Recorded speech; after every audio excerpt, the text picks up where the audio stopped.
Hello everyone, welcome to the channel. My name is Kaveri Shukla.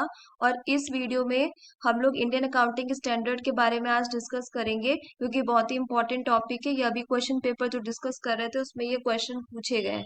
ठीक है, तो अगर आपको मेरी वीडियोस अच्छी लग रही हो तो इस चैनल को सब्सक्राइब कर दीजिएगा, बेल आइकन हिट कर दीजिएगा और मेरी वीडियो को लाइक कर दीजिएगा। और कमेंट करके कोई भी क्वेश्चन या किसी भी टॉपिक पे आपको क्वेरी या कुछ भी पूछना है तो कमेंट करके मुझसे पूछ लीजिएगा। मैं इसका रिप्लाई जरूर करूंगी।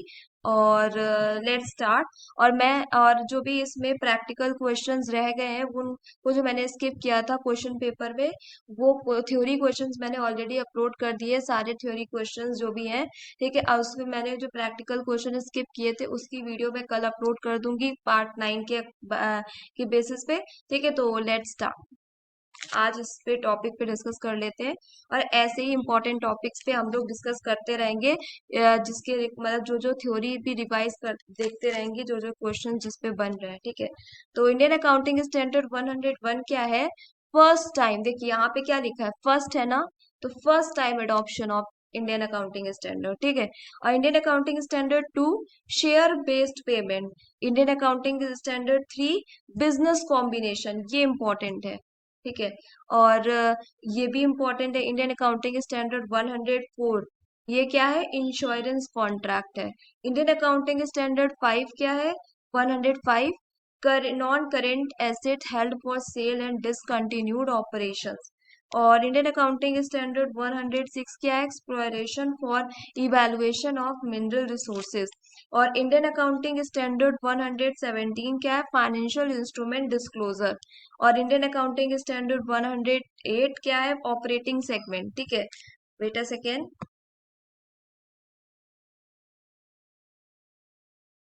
अब देखिए ये क्वेश्चन क्या, ये क्या टॉपिक है? ये क्या इंडियन अकाउंटिंग स्टैंडर्ड, देखिए 108 ऑपरेटिंग सेगमेंट। और इंडियन अकाउंटिंग स्टैंडर्ड 9 केवल फाइनेंशियल इंस्ट्रूमेंट है, डिस्क्लोजर नहीं है।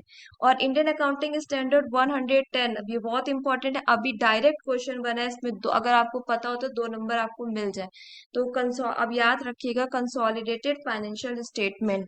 अब इसको मे भी ये लोग मैचिंग में दे सकते हैं। ठीक, कंसोलिडेटेड फाइनेंशियल स्टेटमेंट 110। फिर देखिए इंडियन अकाउंटिंग स्टैंडर्ड, ये हो गया 110 फाइनेंशियल कंसोलिडेटेड फाइनेंशियल स्टेटमेंट। 101 क्या है? Joint arrangement. 112 क्या है? Disclosure of interest in other entities. और 113 क्या है? Fair value measurement. ठीक है, and next Indian accounting standard. ठीक है, अब यहाँ पे ये देख लीजिए, ये 112 disclosure of interest in other entities.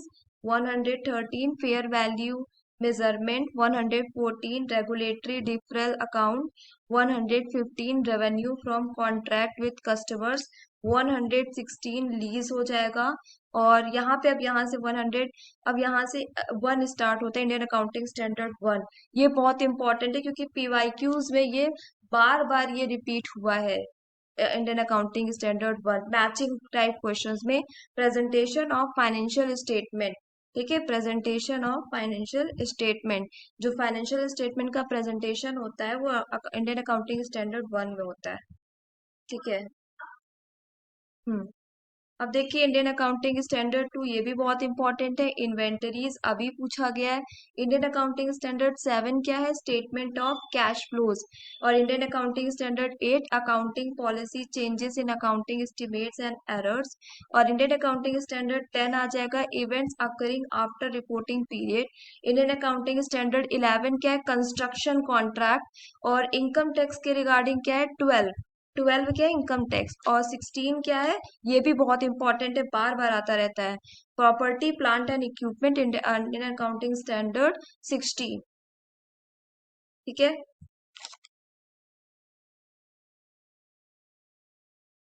हम्म, अब देखिए ये, इंडियन अकाउंटिंग स्टैंडर्ड 17 लीज से, लीज के रिगार्डिंग है। Indian accounting standard 18 revenue. Indian accounting standard 19 employ benefit.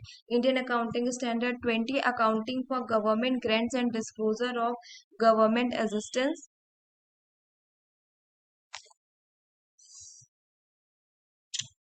ठीक है। आप देखिए, इंडियन अकाउंटिंग स्टैंडर्ड ये हो गया। इंडियन अकाउंटिंग स्टैंडर्ड 21 क्या है? Effects of changes in foreign exchange rates. 23 क्या है? Borrowing cost. 24 क्या है? Related party disclosure. 27 क्या है? Separate financial statement. और 28 क्या, sorry, investment in associates and joint ventures. ठीक है। अब देखिए यहाँ पे Indian accounting standard 29 financial report. अगर देखिए, अगर इसके रिगार्डिंग क्वेश्चन पूछे गए तो मे बी वो ना पूछ लिया जाए। इंडियन अकाउंटिंग स्टैंडर्ड जो आ रहे, क्या पता कुछ और पूछ लिया जाए, इसलिए इम्पोर्टेंट है ये। Indian accounting standard 21 financial reporting in hyper inflationary economics. Indian accounting standard 32 financial instrument presentation. Indian accounting standard 33 earning per share. Indian accounting standard 34 interim financial reporting. Indian accounting standard 36 impairment of assets. Indian accounting standard 37 provisions contingent liabilities and contingent assets. Indian accounting standard 38 intangible assets. Indian accounting standard 40 investment property. Indian accounting standard 41 agriculture. So thank you, that's it for today. ठीक है। और ऐसे ही मैं और भी जो भी important topics exam में आए हैं उसके रिगार्डिंग थ्योरी पार्ट भी अपलोड करती रहूंगी, बहुत ही शॉर्ट में। आपको क्रिस्प, मतलब कि आप ये वीडियो देखते जाओगे तो मेन जो पॉइंट्स जो पूछे जा रहे हैं एग्जाम में उसके रिगार्डिंग इम्पोर्टेंट टॉपिक्स कवर होते चलेंगे। हमारी भी प्रैक्टिस हो रही है, आपकी भी हो रही है। और इस दिसंबर में हम लोग कॉमर्स में जीआरएफ लेके आएंगे। ठीक है। तो that's it for today. Thank you for watching my video. और प्लीज चैनल को सब्सक्राइब कर दीजिएगा और बेल आइकन हिट कर दीजिएगा और वीडियो को लाइक कर दीजिएगा अगर आपको जो जरा सी भी हेल्प मिल रही हो। और कल कल अपलोड कर देंगे प्रैक्टिकल टॉपिक, जो प्रैक्टिकल क्वेश्चंस रह गए हैं। ओके।